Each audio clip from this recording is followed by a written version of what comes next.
Thank you. I'm a selfish lover. I don't share my porn with anyone. They say that the way to a man's heart is through his stomach. I think a knife works just as well.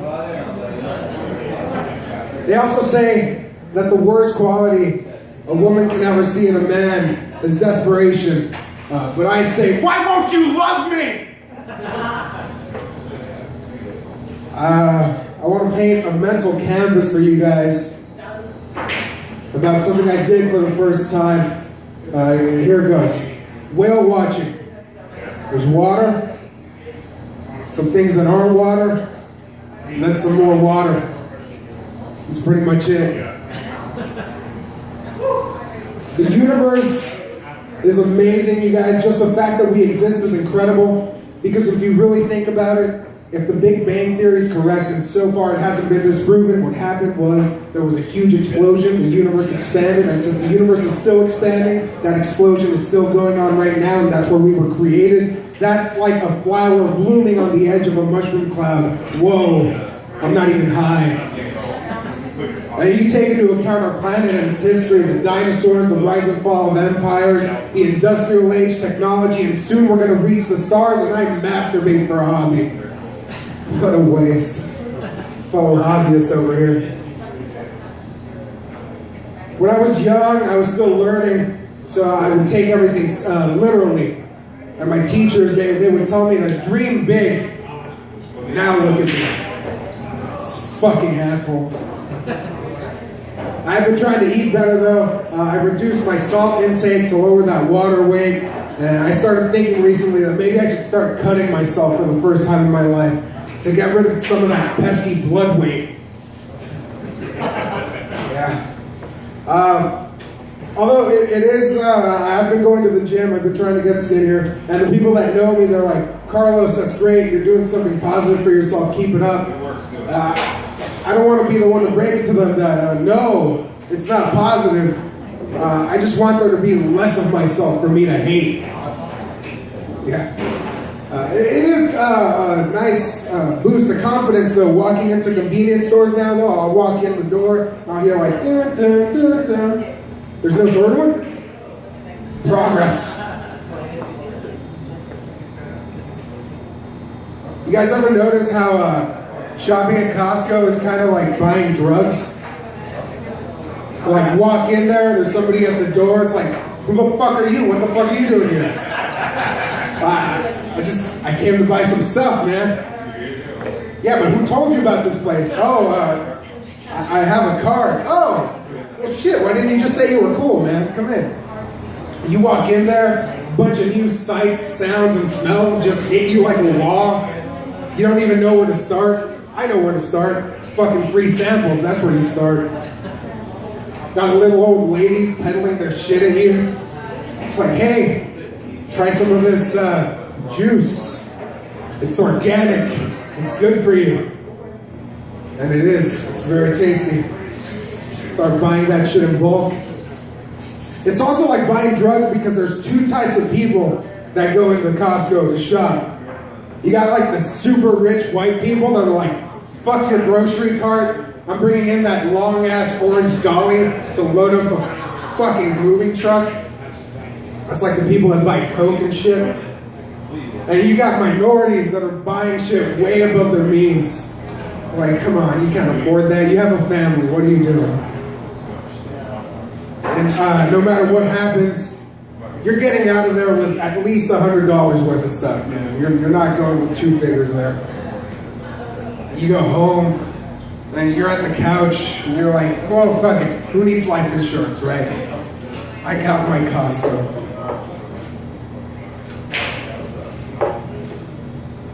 I know that gay marriage is a really divisive issue in this country, but what if you're not sure if you believe in gay marriage or not? Does that make you a fagnostic? Oh, you're right, that joke's too controversial. I don't want to press that many buttons.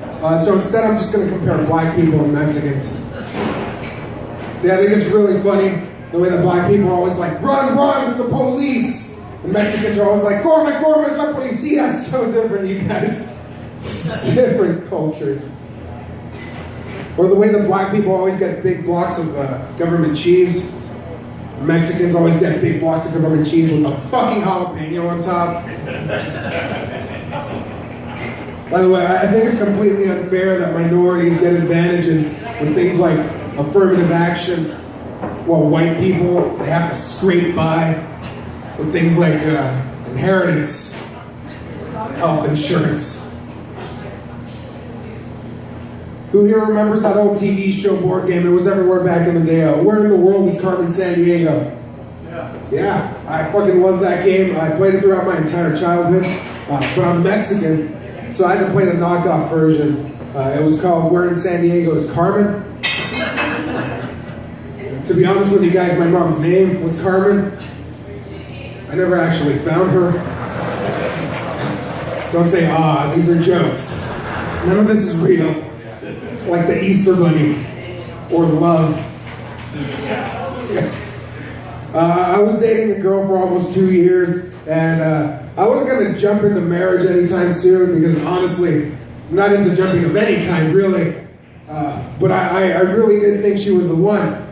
And in fact, I knew exactly where and how this girl was going to get proposed to. And apparently so did she. And that was anywhere by absolutely anyone else. And I'm sorry to get so serious and vulnerable with you guys. But when she broke up with me, she said she couldn't love me anymore because she realized I'd never loved myself. And I told her, well, of course not. Because when you really think about it, what is love? Baby, don't hurt me. Don't hurt me no more. She said that I was combative and unlikable. And I said, no, fuck you. I'm fucking likable. I might explain why my longest relationship has been with alcohol. I was late the other day coming home. I didn't realize it was family game night. I love family game night. Thankfully, they were really cool about it, though. They were already waiting for me around the table. They left me a spot in the middle. I sit down. They hand me the rule book. It's a small little pamphlet so we can start playing. And one by one, they start saying really nice things about me and then crying, and I'm laughing. Man, I love that game intervention, you guys. It's the best. They keep saying I don't win, though, so I don't get the rules of that game, really. Speaking of, who's having drinks tonight? Let me hear it. Yeah! Good. I can't afford them. I'm broke. I'm currently worthless, or as other people like to say, unemployed. And being unemployed, I find myself having a new hobby, mainly filling out a bunch of job applications.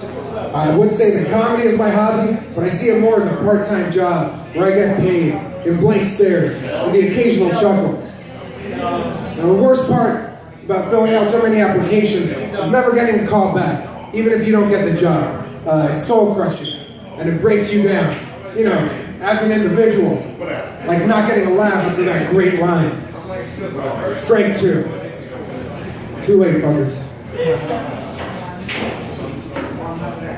Who here also likes the fact that you apply online and they'll tell you, all right, send an attachment of your resume so we can have it. Cool, I have that ready. Here you go. Awesome. Now spend the next hour sending that same information individually.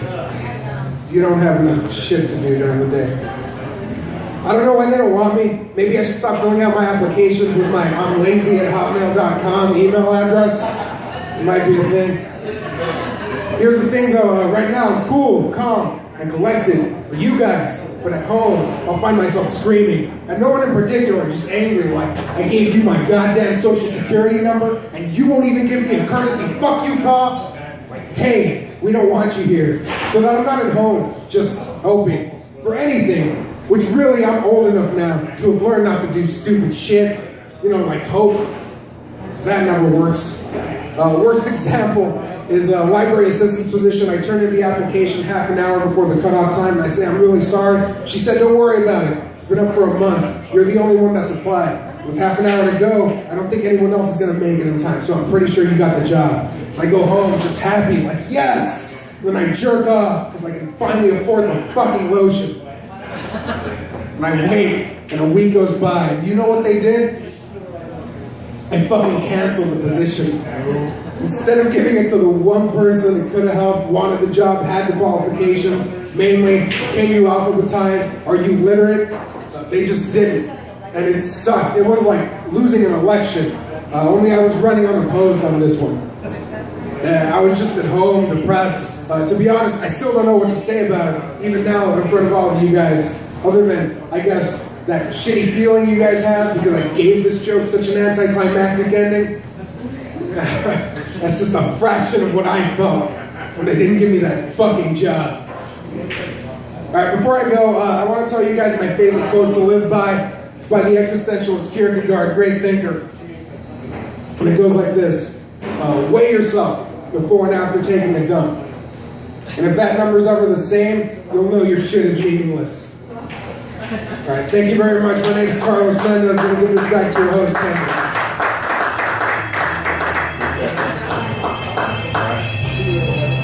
All right, another hand for Carlos Mendez.